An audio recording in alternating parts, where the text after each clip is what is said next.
সাবুদানা নিয়েছিলাম তাতে দেখুন অনেকটা কিন্তু, আর দেখতে কেমন লাগছে একদম দোকান থেকে যেরকম আগার আগার পাউডার কিনে নিয়ে আসে ঠিক সেরকমই লাগছে কিনা বলুন। স্বচ্ছ কাঁচের মতো হয়ে গেছে, কেউ দেখলে কিন্তু চিনতেই পারবে না। আর দেখুন কানা দিয়ে এরকম খুব সুন্দর উঠে আসছে, আর এরকম দেখুন কত সুন্দর কাটা যাচ্ছে আর উঠে আসছে এরকম, যে সাবুদানা দিয়েও এত সুন্দর।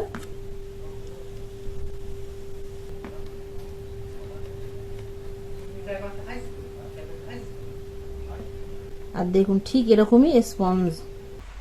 নমস্কার বন্ধুরা, সুপ্রিয়া কিচেনে আবার আপনাদের সবাইকে স্বাগত জানাই আর একটা রেসিপিতে।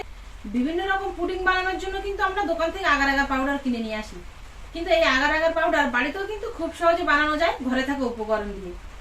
আজকে সেই রেসিপিটাই আপনাদের সাথে শেয়ার করবো। আশা করছি আপনাদের ভীষণ ভালো লাগবে। আপনারা পুরো ভিডিওটা প্রথমে থেকে শেষ পর্যন্ত দেখবেন, স্কিপ না করে। আর যে সকল বন্ধুরা ইউটিউব চ্যানেল এখনো পর্যন্ত নতুন আমার ভিডিওগুলো দেখছেন, প্লিজ বন্ধুরা বেল আইকন সঙ্গে সাবস্ক্রাইব করে পাশে থাকবেন। আর ফেসবুক পেজ থেকে দেখলে পেজটিকে ফলো করে পাশে থাকবেন। আগার আগার পাউডার বানানোর জন্য এখানে আমি ঘরে থাকা উপকরণ নিয়েছি। দেখুন আমি দোকান থেকে কিনে এনেছি যে মোটা দানার সাবুটা কিনতে পাওয়া যায় দোকানে, সেটা না, কিন্তু একদম ছোট ছোট দানার সাবু দেখুন।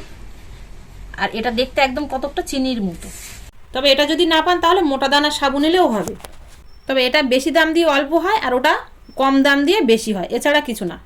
এবার এখানে আমি কড়া বসিয়ে দিয়েছি, এই সাবুদানাটা ভেজে নেব।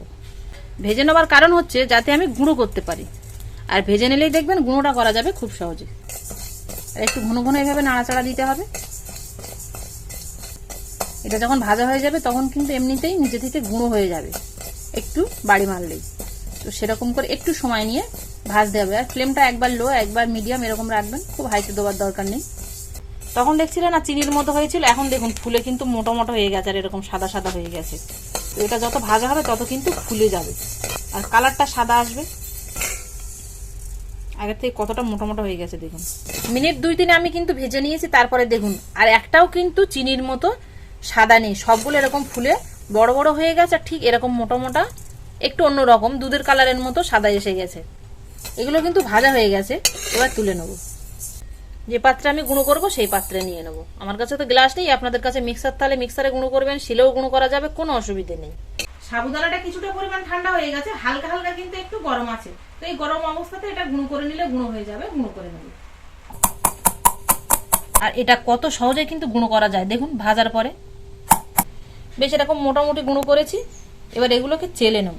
তো এটা চালনির সাহায্যে প্রথমে আগে চেলে নেই, তারপরে বাদ বাকি যতটুকু থাকবে সেগুলো আর একবার গুঁড়ো করে নেব চালার পরে।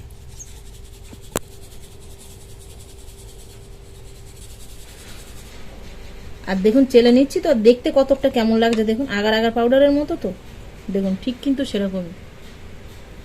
প্রথমবারে বেশ অনেকটা বেরিয়েছে। এবার বাদ বাকি যেগুলো আছে এগুলো আর একবার গুঁড়ো করে নেব।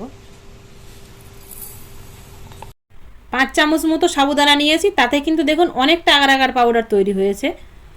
তো এই সবগুলোই কিন্তু আমার লেগে যাবে। আপনারা হয়তো ভাবতে পারেন যে এই পাউডার দিয়ে আবার পুডিং বানানো যায়, কিন্তু অবশ্যই যাবে। তো কিভাবে যাবে সেটাই আপনাদের এখন দেখাবো। কড়া বসিয়ে দিয়েছি, কড়ার মধ্যে জল দিয়ে দেবো। জলটা উষ্ণ গরম হয়েছে, এবার এর মধ্যে গুঁড়ো করে রাখা সাবুদানা দিয়ে দেবো।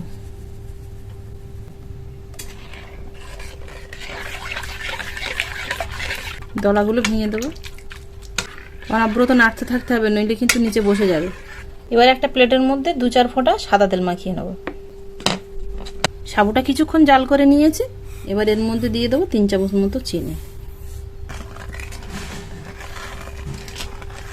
এবার সাবুটা জাল করে নিয়ে পুরোপুরি একদম একটা আঠালো দইয়ের মতো করে নেব। ওপরের একটা স্পট পড়েছে না, এটা ফেলে দেবো, এটা কিন্তু ময়লা জল। জ্বালিয়ে জ্বালিয়ে একদম এরকম ঘন করে নিয়েছি দেখুন। এই যে খুন্তিতে তুলছি, একটু সময় লাগছে। আর এই দেখুন খুন্তির গায়ে এরকম পুরো হয়ে পড়েছে। এবার নামিয়ে নেব, জ্বালানো হয়ে গেছে। এর থেকে আর কিন্তু টাইট করবো না, কারণ এটা ঠান্ডা হয়ে গেলে আর একটু টাইট হয়ে যাবে। দেখুন কেউ চিনতেই পারবে না কিন্তু যে এটা শুধুমাত্র সাবুদানা দিয়ে বানানো। কালারটা একদম স্বচ্ছ। 1 ঘন্টা সেট হতে দেব। 1 ঘন্টা তাই লাগবে না, কিন্তু তার মধ্যে এটা সেট হয়ে যাবে। তো সেট হয়ে গেলে তারপরে আপনাদের কেটে দেখাচ্ছি।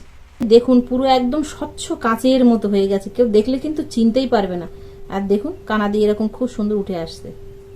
এবার একটা ছুরি নিয়েছি, ছুরিতে একটু তেল মাখিয়ে নেব।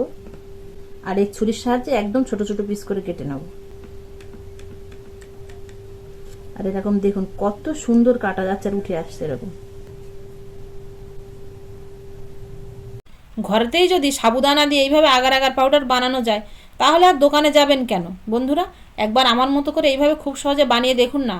আশা করছি আপনারা সকলেই বানাতে পারবেন।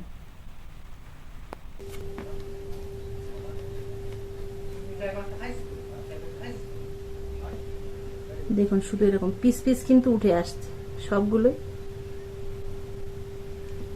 আর দেখুন ঠিক এরকমই স্পঞ্জ। আপনারা তো নিজেরাই দেখলেন যে ঘরে থাকা সাবুদানা দিয়েও কিন্তু এরকম আগার আগার পাউডার বানিয়ে যে কোনো রকম আপনারা ডেজার্ট বানাতে পারেন। আশা করছি আপনারা সকলেই বানাতে পারবেন। বানাতে পারলে লাইক করতে ভুল করবেন না, আপনাদের বন্ধুদের কাছে শেয়ার করবেন। আর অবশ্যই করে তো কমেন্টে জানাবেন। আবারও দেখা হবে আপনাদের সাথে পরবর্তী নতুন কোনো ভিডিওতে। ততক্ষণ আপনারা সবাই ভালো থাকবেন আর সুস্থ থাকবেন।